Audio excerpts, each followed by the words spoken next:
लैला मजनू। लैला राजघराने से संबंध रखती थी, वो बहुत सुंदर थी। मजनू ने जब पहली बार उसे देखा तो वो उससे प्यार करने लगा। वो उसकी खूबसूरती पर मरता था। एक दिन वो उससे मिलने उसके महल पहुंचा। वहां जाकर वो उसके कमरे में गया और अपने जेब से पायल निकलकर उसके खूबसूरत पैरों में पहना दी। उसके बाद उसने उन पैरों को अपने होठों से चूमा। जब वो दूसरी पायल पहनाने लगा तो लैला ने करवट बदल ली। फिर मजनू ने दूसरी पायल नहीं पहने और उसे निशानी समझकर अपने पास रख ली। जब सवेरे राजकुमारी लैला उठी तो उसने अपने पैरों में उस पायल को देखा। वो हैरान रह गई। अगले दिन मजनू फिर राजमहल गया और सीधे लैला के कमरे में पहुंच गया।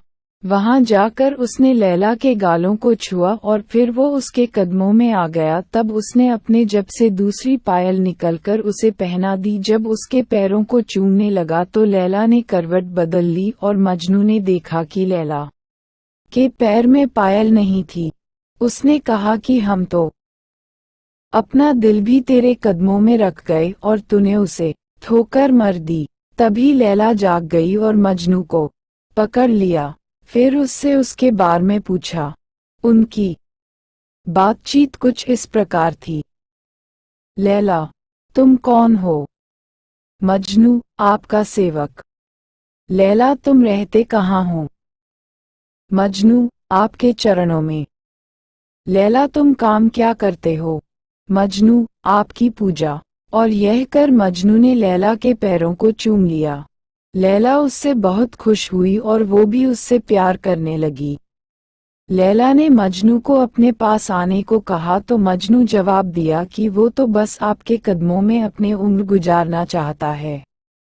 इस प्यार का जब लैला के पिता को पता चला तो वो बहुत नाराज हुए। उन्होंने मजनू बुलवाया और उससे कहा कि यदि वो चाहे तो वो राजमहल की किसी भी सुंदर से सुंदर दासी को ले जा सकता है। पर लैला को भूलने के बाद मजनू ने उनसे कहा कि राजमहल की सभी दासी लैला के चरणों की धूल के सामान भी नहीं है और उसे किसी भी दौलत का लालच नहीं है।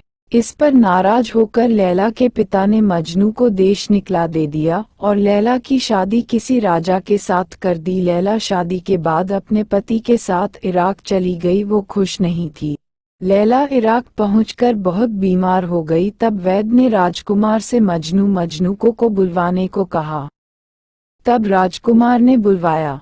मजनू राजमहल पहुंचकर लैला के कमरे में जाता है। लैला वहां पर सो रही होती है। मजनू लैला के पैरों के पास बैठ जाता है और उन्हें चूमने लगता है। तभी लैला जाग जाती है और उसे उसके कदमों से उठने को कहती है। तब मजनू कहता है कि वो बस अब इन पैरों में ही रहकर इन्हें चूमना चाहता है।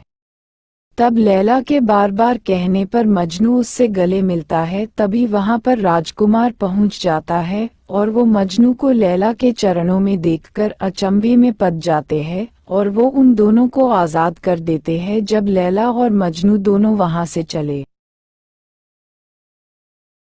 कर देते हैं जब लैला और मजनू दोनों वहां से चले आते हैं तो रेगिस्तान में उन पर हमला होता है और लैला वहीं पर मर जाती है। मजनू भी उसके गम में मरने लगता है तो उसे लैला को दिया हुआ वचन याद आता है कि वो उसके कदमों में ही मरेगा। तब वो उसके पैरों के पास जाकर उन्हें चूमता हुआ मर जाता है।